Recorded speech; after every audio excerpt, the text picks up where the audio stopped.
Okay, so welcome to the deep dive. Hey there.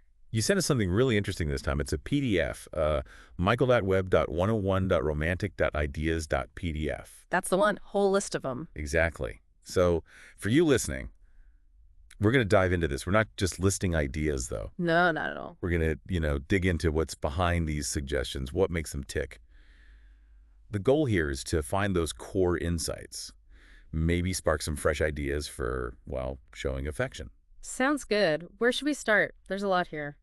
Well, I think the first thing that really jumped out at me, and I bet you too, was this recurring theme of surprise. Oh, absolutely. It's woven through so many of these. It's not just about the gesture itself, but the unexpectedness of it. Right, like idea number one, the bodyguard teddy bear. Yeah, I liked that one. It's playful, right? You pretend your partner needs protection, then boom, a cute teddy bear. Mm-hmm. It's sweet, but also crucially unexpected. It subverts expectations in a fun way. And that makes it memorable. It's not the usual flowers or chocolates, though those are nice too, of course. Exactly, it breaks the pattern. And you see that again with idea number two, the glow-in-the-dark stars. Spelling out "I love you" on the ceiling. Yeah. It's this secret message waiting there for that moment. The lights go off. It turns the bedroom ceiling into something magical for a bit. That taps into that sense of wonder, doesn't it? Transforming the familiar. And then there's number 26, the Mission Impossible date invite. Oh, yeah, the self-destructing tape. Huh, exactly. It turns a simple, let's go out into this whole playful event. It's theatrical. Which, let's be honest, is way more fun than just getting a text message, right? Definitely more engaging. It shows effort, even if it's kind of silly effort. And that silliness can be part of the charm. Yeah. Even something like number 70, filling the car trunk with balloons.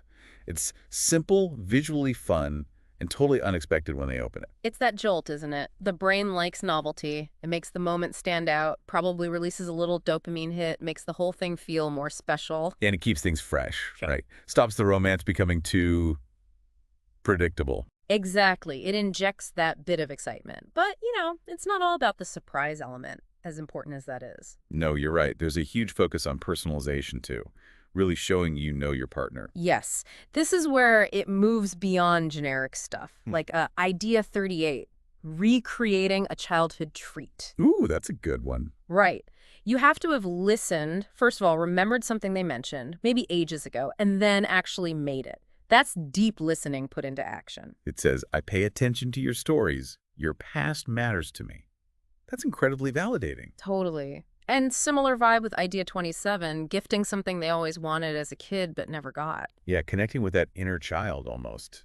It shows you're thinking about them on a different level. And it doesn't have to be big things either. Some of the simplest ideas are about personalization. Number 32, just leaving a quick thinking of you voicemail. Or number 29, tucking an I thought of you today note somewhere. They'll find it. Yeah, those little things can land really powerfully. It's just that little ping, you're on my mind.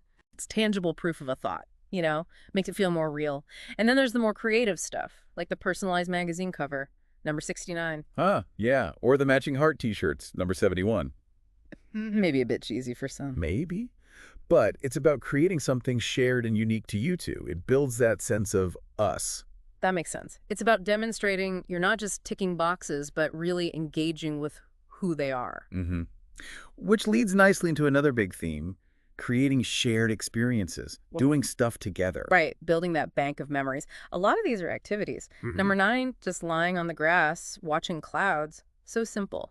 It's about the shared moment, the slowing down together, or more involved things like a weekend getaway, number 8. Always a classic. Or number 58, the tandem bike ride and picnic. That sounds idyllic, doesn't it? A bit of effort, a bit of relaxation, all shared. It creates these richer stories you both have access to later. And then there's the adventure dinner, number 63. I like the sound of that.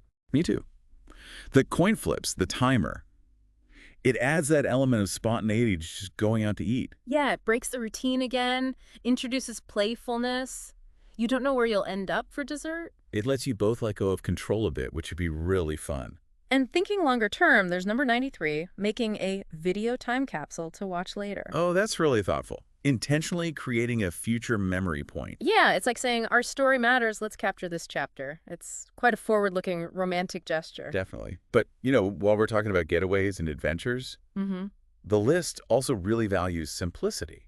Hugely important. Not everything needs to be a grand production. Sometimes it's the small, heartfelt things. Like number 14, just a single rose with a thank you note. Yeah. Simple, sincere appreciation. Exactly. Or offering a massage that comes up a couple of times, 16 and 51. Just pure, focused care and attention. That's a very direct way of showing you care about their physical well-being, helping them relax. It is. And even simpler, sharing food, number 73. Offering a bite of your dessert or whatever. It's a small act of connection. It feels intimate, doesn't it? Yeah. And number 54, warming a towel for them while they're in the shower. Such a small thing, but so thoughtful. It shows you're anticipating their needs, their comfort. Or number 24, just gently brushing their hair. Quiet, no words needed, just affection. Yeah. And number 78, writing a proper thank you note for something. Expressing gratitude clearly. It all adds up. It really does. It's like building this foundation of everyday kindness. Which is arguably more important long-term than the occasional big firework display, right? It's the daily texture of the relationship. Totally agree. And speaking of daily life, I liked how many ideas were about weaving romance into just normal routines. Yes. Making the mundane a little bit special. Like the classic steamed-up bathroom mirror message, number 42. Fleeting, simple, but sweet. Found in a totally ordinary moment. Or, number 23, sending that miss you already email right after you said goodbye. Huh. That's cute. It extends the connection just a little bit longer. Makes them feel missed immediately. And number 12, the late night survival pack for someone working late. Oh, I love that. Filling a lunchbox with snacks and maybe a little note or something comforting. It shows you're thinking of them, supporting them, even when you're not there. It bridges the gap. It really drives home that romance isn't just for date night, is it? Not at all. It can be in that cup of coffee you make for them or, any of these little thoughtful moments. Okay, so we've had surprise, personalization, shared experiences, simplicity, everyday moments. What about just having a laugh? Humor seems important too. Definitely. Several ideas have that lighthearted, playful touch. We already mentioned the bodyguard teddy bear. Right, inherently a bit funny. And the Mission Impossible invite, number 26 again. The author even calls it out as potentially cheesy. But sometimes cheesy's good. It shows you don't take yourself too seriously. Exactly. It injects fun. Like number 77, the exaggerated return home pretending you battled dragons on the way back from the shops. Just pure silliness. Endearing, though. Can be. And number 72, a water pistol fight on the beach. Yes, that's just about letting go, being kids together for a bit. Which is so important, that shared laughter and playfulness. It builds resilience, connection. Definitely. Okay, and then there are the ideas that create something lasting and enduring tokens. Mm-hmm. Things that serve as physical reminders. Like number 8, you find a nice stone on that weekend getaway and you get it engraved. So it's not just a memory, it's a thing you can hold that represents the memory. Precisely. Or number 36, personalized champagne glasses. You bring them out for anniversaries, celebrations. They become part of your ongoing traditions. Yeah. Number 39, the framed love montage photos, ticket stubs, little mementos. Yeah. A visual story of your time together. That's lovely. A real treasure trove. And number 43, naming a star. More symbolic, obviously, but definitely lasting in concept. It's a grand gesture in its own way. And I really like number 41, planting a tree together. Oh, yeah. The symbolism there is wonderful, isn't it? Something that grows alongside the relationship. It connects you to nature, to the future. It's very grounding. These tokens provide that sense of permanence, I think. A tangible link to the love story. Of course, no list like this would be complete without some, grand gestures, the big moments. Right, the ones for special occasions, maybe. Like number 37, the rose delivery in the mall. Where different people give roses leading up to you. Yeah, very public, very movie moment. Takes some coordination. Definitely a wow factor. Yeah. And number 25, a proper treasure hunt. Again, lots of effort, building anticipation, leading to a special prize or moment. Shows real dedication. And then, well, number 50, the hot air balloon ride. Can't deny, that's pretty unforgettable. Breathtaking views, unique experience. Talk about taking romance to new heights, literally. And one more sort of build-up idea, number 30, the charm bracelet, where you add a charm each day leading up to Valentine's. Oh, that's sweet. A daily little reminder and gift, building towards the main day. So yeah, the grand gestures are in there too. But I think the main point, looking at all 101, is that it's not really about just doing these specific things, is it? It's about using them as inspiration. Exactly. It's a starting point. Yeah. The list itself shows so much variety, it kind of nudges you to think, okay, what's my version of this? Right. It's about understanding the principles. Surprise, personalization, shared time, simple sincerity, playfulness, and then applying those in your own way. Tailoring it to your specific partner, your specific relationship. Yeah.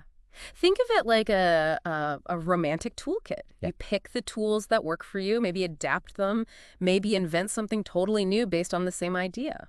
So wrapping this up then for everyone listening, Mm-hmm. what's the big takeaway from diving into these 101 ideas? I think it really boils down to thoughtfulness. It's not about the price tag or how elaborate it is. It's about genuinely understanding your partner, what makes them light up, what makes them feel seen, what their history is, and then acting on that understanding with a bit of creativity. And intention, putting that thought into action. Yeah. Exactly. And as we saw, even really small gestures, if they're personal and come from the heart, they can land just as powerfully, maybe even more powerfully than something huge. That warm towel, that quick voicemail, that shared moment looking at clouds. Mm-hmm. It's about consistency, about showing up in small ways, day after day.